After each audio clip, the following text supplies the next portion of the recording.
Hello everyone, welcome to the PwC Tax Bite podcast series. My name is Pieter and I'm welcoming in my virtual recording studio Jean-Philippe van West, Senior Counsel in our team, part-time working with university, Gilles Francis, part of our transfer pricing team, closely monitoring the international developments around transfer pricing, and Evie Geerts, part of our international tax team, and having obviously a specific focus on the more international tax developments. And I invited you all here, welcome first of all, but I invited you here because, well, we have seen quite some developments over the past months. And I think we're also looking forward to a week of webinars on the different topics. Maybe just to kick off, Jean-Philippe, a lot happened over the summer. Was that the reason that we needed a full webinar week to keep everyone up to speed with everything? Yes, indeed, Peter, and welcome everyone from my side as well. So over summer, when many of us were enjoying holidays, a lot of things happened. And of course, first of all, as you know, we had this outcome statement mid of July by the OECD and more precisely the inclusive framework on the two-pillar solution. So you had there, on the one hand, Pillar 1, progress that has been made on Amount A, so the relocation of tax rights to market jurisdictions. But as well, we've seen guidance on draft guidance on Amount B, on which as well there was a public consultation running until the 1st of September. With Amount B, a more coordinated approach to baseline marketing and distribution activities. So progress on Pillar 1, Amount A, Amount B, but then as well, most importantly, as well, Pillar 2. So as well, mid-July, important documents released on Pillar 2. We had the global information return, additional administrative guidance with, for some countries, and very important, we have additional safe harbors there, additional guidance on safe harbors. And as well, we have seen the draft subject to tax rule. So lots have happened with respect to Pillar 1, Pillar 2 there, but then one would almost forget that as well there are other important tax developments happening outside, besides Pillar 1, Pillar 2. So there as well, we have seen last week, we have seen that the European Commission released a draft BEFIT proposal, but as well, together with that one, a draft directive for a draft transfer pricing directive.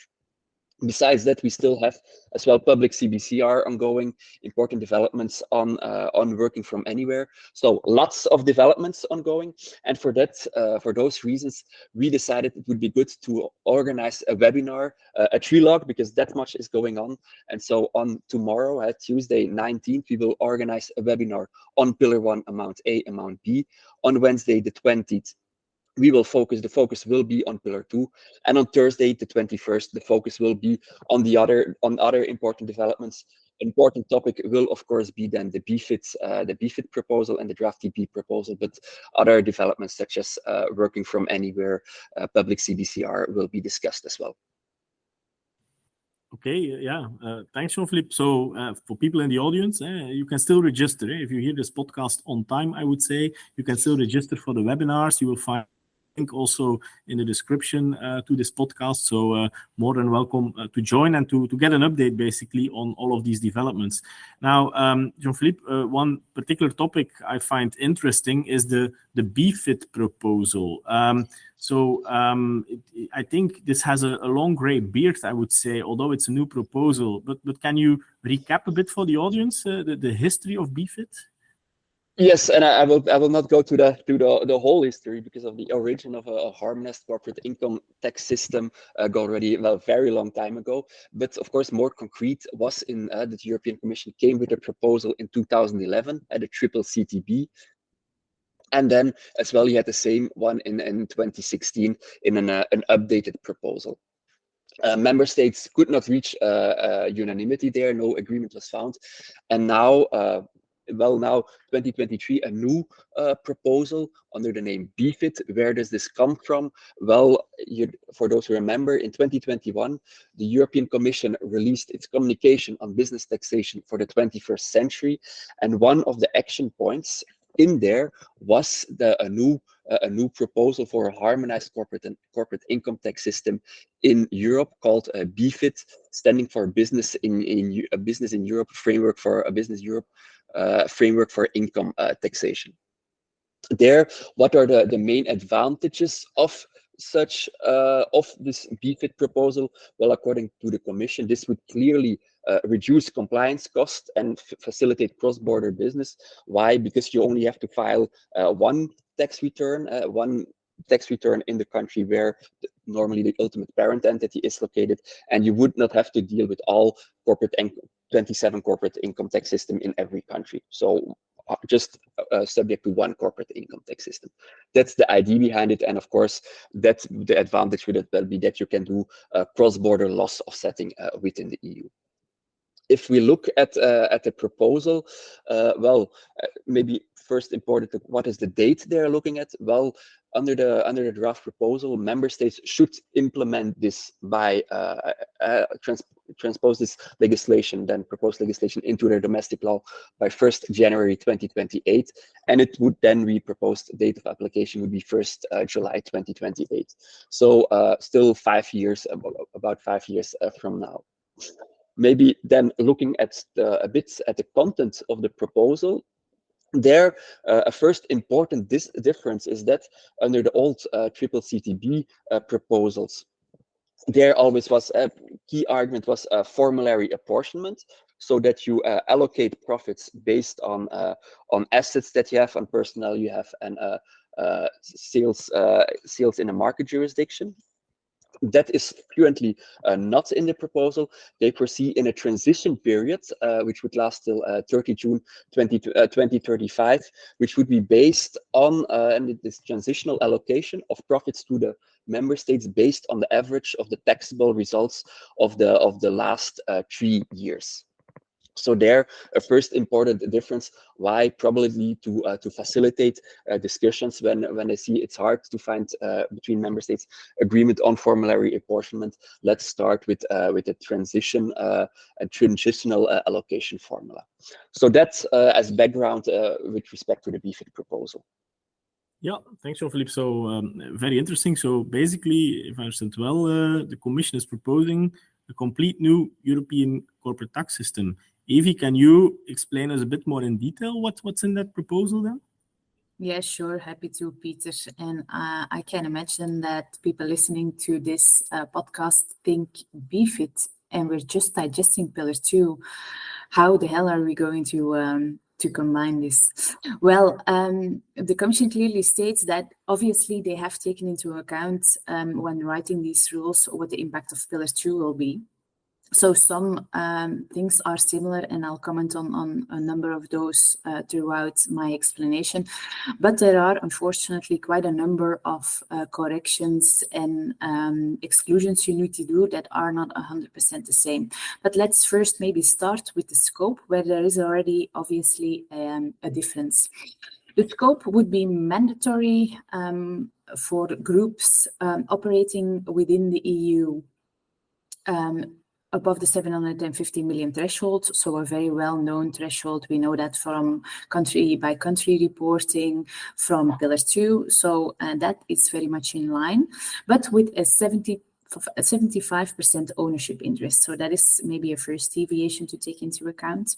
So the scope of the group you've set for Pillar 2 purposes, for example, will not be the same under BEFIT. Then you don't have to be EU headquartered necessarily, although obviously EU headquartered groups fall within the scope of BEFIT. Non-EU headquartered groups can also fall within the scope if they meet a minimum footprint in the EU in terms of turnover. So also, again, if you're not EU headquartered, this will also apply to you. So for the groups above the 750 million, it will become mandatory. But the EU also says, look, for smaller groups below the 750 million euro threshold, it is an optional system. So it's not necessarily the case that you will be completely out of scope or that you could not opt into the system. Then if we look at how it is calculated, it will start from the accepted accounting standards, so similar to Pillar 2, but an acceptable accounting standards within the EU. So I can imagine that for non-EU headquartered groups, there will be a deviation there. So it would, for example, be IFRS or local GAAP, but the local GAAP within the EU. So for the ones reporting on IFRS, this might be a bit simpler for the ones, for example, reporting under US GAAP or under Chinese GAAP or whatever. In addition, obviously, again, this is starting base, non-consolidated, and then you have a number of corrections that are foreseen in the draft text. So you will add disallowed expenses linked to fines and penalties, for example. You will make exclusions for corporate income taxes, also linked to the Pillar 2 taxation, QDMTT. Then, and also personally, I find it quite interesting with my Belgian background. You will have exclusions for dividends and capital gains, so in line with Pillar 2, but you will not exclude them 100%. You will only exclude them 95%. So there again, a deviation. Profits and losses for PEs will need to be reallocated. So again, some things we know from the Pillar 2 mechanics, some differences or additions you will need to do under this BEFIT proposal. Then, as Jean-Philippe already mentioned, this is a separate system, but also a separate corporate income tax system with specific depreciation rules. I will not go into the details, but if we look throughout the proposed document, you see that there are specific depreciation rules for tangible assets, goodwill, etc. So also there, you might deviate from your local rules, and yet again, there might be a different calculation required. Then in terms of the starting point, so how will it be allocated? Jean-Philippe already hinted to it as well, but there is a transition period foreseen where you basically start your calculation and then specifically the allocation to the different member states, because it's great that you have this BEFIT basis, but you will need to allocate it between the different territories within the EU in which you operate. They start on an average of the 3 previous years. So for the first year, you will look into the average 3 years before, and then you kind of have a system where each year, so if you're in the first year of the BEFIT proposal, you will calculate that first year according to the BEFIT rules, but yet again, you take an average over the 3 years.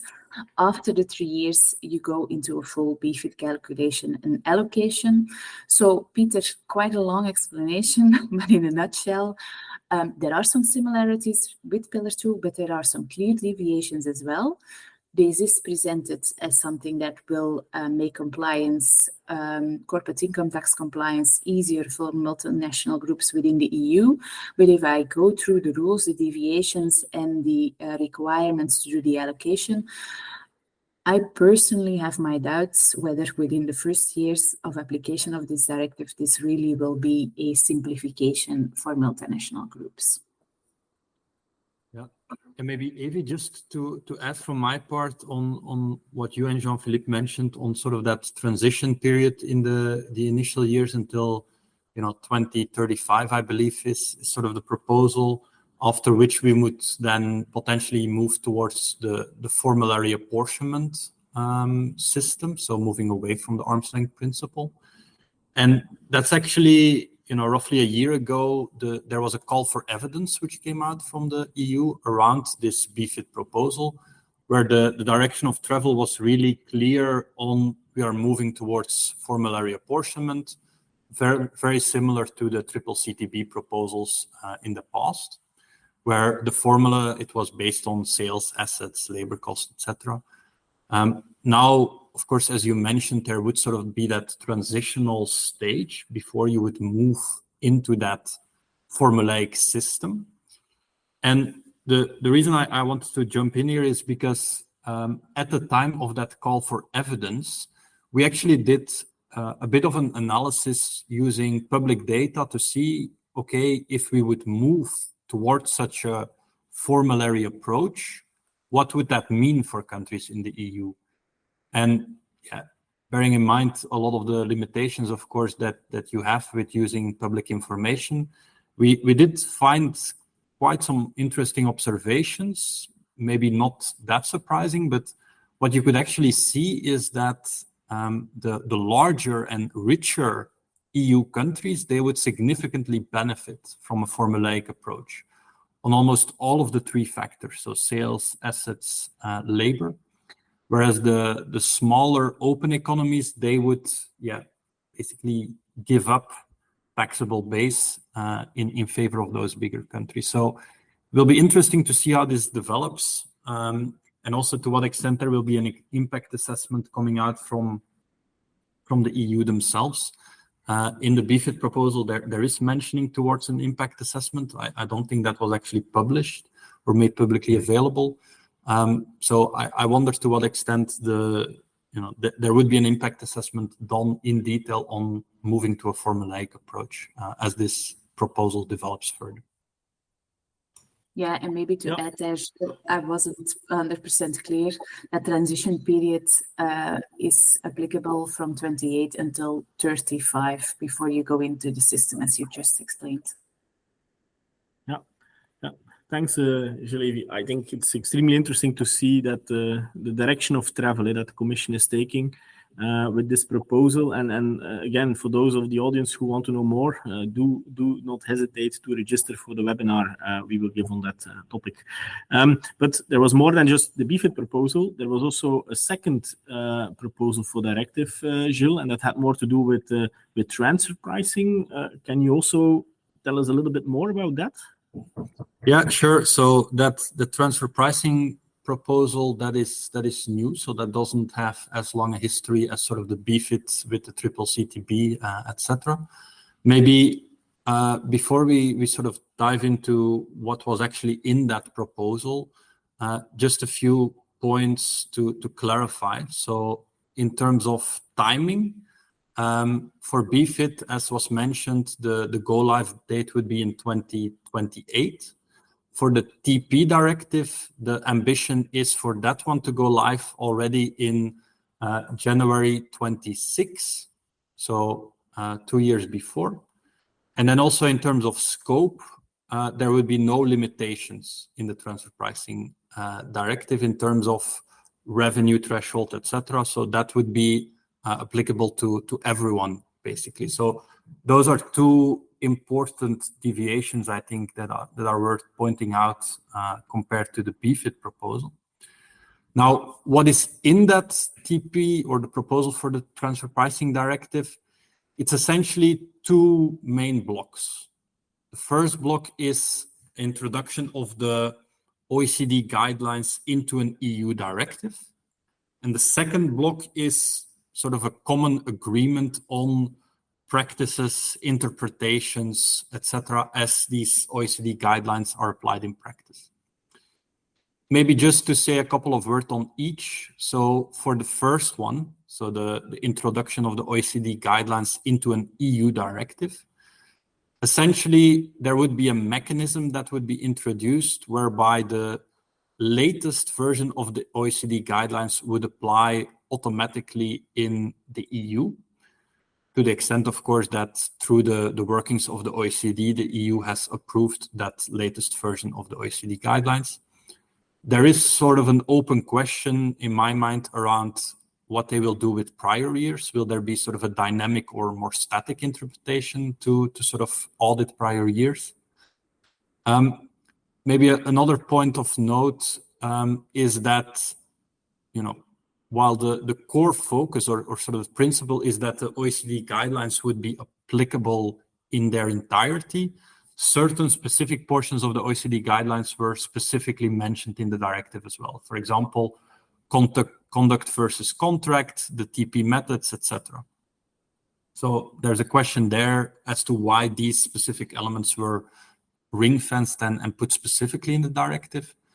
And then maybe as a final point to note on this block is that the directive does open the room for specific additional directives on certain elements, such as around hard-to-value intangibles, how to remunerate services, cost contribution arrangements, financial transactions, etc.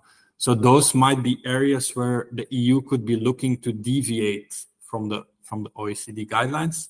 At this stage, that's not part of the proposal, but it does open the door for doing that in the future.